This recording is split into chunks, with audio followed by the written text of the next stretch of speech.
Merci Florence.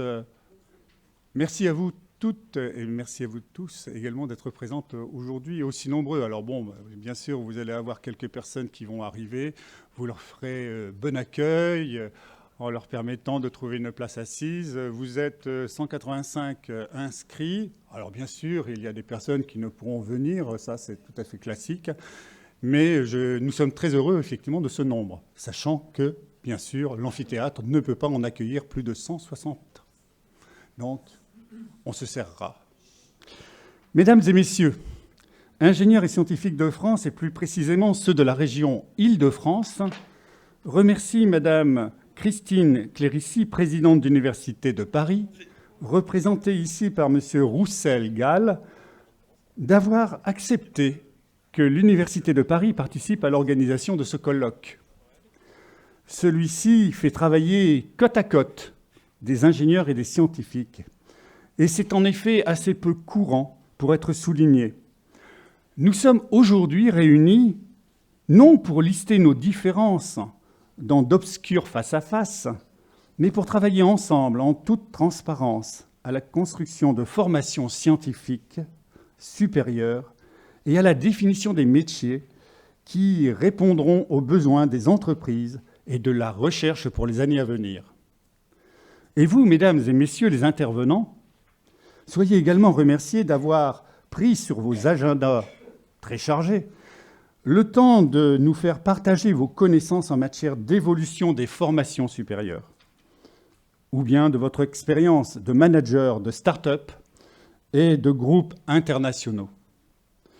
Vous le pressentez déjà, nos formations scientifiques supérieures, à la française, nos méthodes de management, de recrutement, nos comportements, nos relations intra-entreprises doivent évoluer. Faute de quoi, votre activité, notre activité, voire notre présence en France, risque d'en pâtir. Et vous, mesdames et messieurs, les auditeurs attentifs, vous n'avez pas hésité à affronter les brumes matinales parisiennes pour participer en nombre à ce colloque. Votre participation montre l'intérêt que vous portez à la recherche de réponses aux défis qui nous attendent dans les 20 prochaines années, en termes de technologie, d'environnement, de management, et j'en passe. Et vous avez raison, car l'avenir, c'est déjà maintenant. Et si nous avons volontairement choisi l'horizon de 2040, c'est que le domaine des possibles est encore ouvert, contrairement à 2030, déjà pratiquement verrouillé. Mais n'ayez pas crainte. Vous ne serez pas seul pour aborder cette réflexion. Lors de cette matinée, qui sera, je vous l'accorde, très dense, vous aurez le plaisir de voir et d'entendre ceux qui, par leurs compétences, façonnent l'enseignement, la recherche et l'industrie de demain. N'oublions pas également nos sponsors, la Société Amplitude, Laser et la Société Brucker, qui soutiennent notre colloque. Elles sont à la pointe de la technologie et vous pourrez dialoguer avec elles à la pause. Enfin, remercions Luc Usan et Thierry Loriou de l'école d'ingénieurs Denis Diderot, qui sont les âmes véritables de ce colloque, ainsi qu'Isabelle Avenas et de Michel Jonker, pour leurs conseils pertinents. Sans eux, sans le soutien des adhérents et des administrateurs de IESF Île-de-France, rien n'eût été possible. Mais avant d'entrer dans le vif du sujet, je voudrais attirer votre attention sur ce nouveau binôme que constituent l'ingénieur et le docteur. Pendant très longtemps, la formation au métier était cantonnée en un apprentissage qui permettait la transmission des gestes professionnels. Puis, au fil des temps, ce savoir a été retranscrit dans des ouvrages accessibles à un nombre toujours plus grand de personnes. Petit à petit, l'université, puis plus tard, les écoles d'ingénieurs ont pu prendre leur place dans le cycle de transmission du savoir. Les différences théoriques ou idéologiques entre métier d'ingénieur et de docteur s'estompent. De plus en plus d'ingénieurs font des thèses et deviennent docteurs ingénieurs. Et de plus en plus de docteurs intègrent les entreprises privées pour remplir des fonctions variées, de la recherche au management.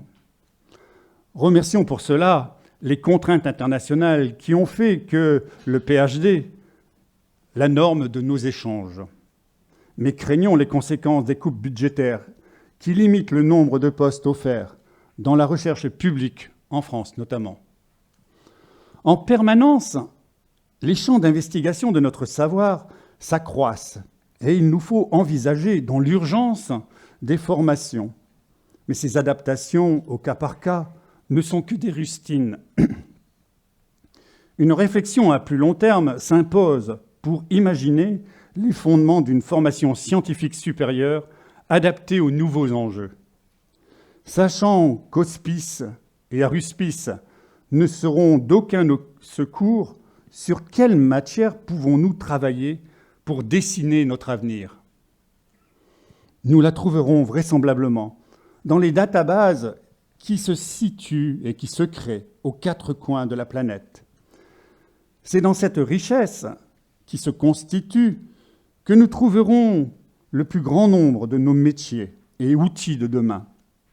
Gardons en mémoire que certains experts affirment que 80% des emplois à l'horizon de 2040 n'existent pas aujourd'hui.